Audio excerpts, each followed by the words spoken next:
Senator Whish-Wilson. Today, February 16th, is known as the day the world said no to war, to the Iraq War. It is still considered the largest protest action in history. Over 10 million people in 600 cities across 60 countries took part in a coordinated action to march against the criminal US-led invasion of Iraq. In Australia, nearly 500,000 people also marched, and I joined them in Sydney, my very first ever protest action. I was very angry about this illegal, immoral war, and I still bloody well am, for many reasons. 10 million people around the world knew this war wasn't right, but it still happened. Because a few powerful people and interests wanted it too. A handful of dreadful, deceitful diehards in various corners of the Bush administration at the time created a momentum towards war that couldn't be stopped, even by many good, honest people. No one is disputing the justification for this war was a lie, a manufactured deceit. Remember US General Colin Powell fronting the UN, making the case for war?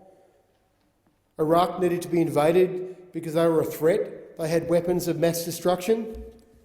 Recently, US journalist Robert Draper wrote in the New York Times magazine an article called "Colin Powell Still Wants Answers." In 2003, he made the case for invading Iraq to halt its weapons programs. The analysts who provided the intelligence now say it was doubted inside the CIA at the time. Draper goes on to say, at 10:30 a.m. the following morning, discussing the process that led to this speech, Powell addressed the international body. For the next 76 minutes, he laid out the US government's claims against Saddam Hussein. My colleagues, every statement I make today is backed up by sources, solid sources, Powell said in his calm, sonorous baritone. These are not assertions. What we're giving you are facts and conclusions based on solid evidence. The story Powell told marked a departure from the Bush administration's evocation of madness, evil and mushroom clouds.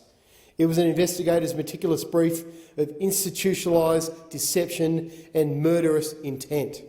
I advise all senators read this article and the investigative journalism that went behind it.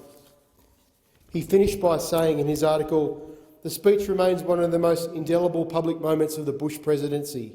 By the time Powell resigned from his post, his performance that morning before the UN Security Council had come to symbolise the tragic recklessness of Bush's decision to go to war.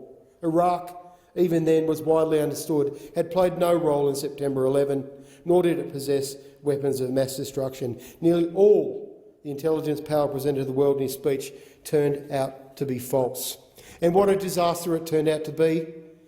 Hundreds of thousands of people killed, instability across the Middle East. Those 10 million people who marched, if still with us today, on this dark anniversary, should turn their minds to the ongoing persecution of Julian Assange. Assange and WikiLeaks are a threat to the powerful people who lied to us and took us to war. They expose lies and deception and war crimes. That's why Assange is facing a virtual death sentence in a UK prison. And have no doubt, Assange's extradition trial and his persecution is purely political, and it's going to require a political solution. The US administration, and unfortunately recently the Biden administration, is making a political gamble that we have all forgotten this illegal and immoral war and the lies and the unnecessary deaths.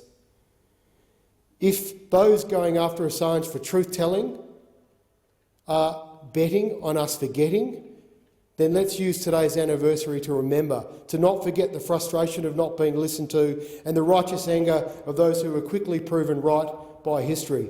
It is also a timely reminder we must fight for scientist freedom and for press freedom. The only Senator thing we have, Whish-Wilson, the your only time thing we have has to help expired.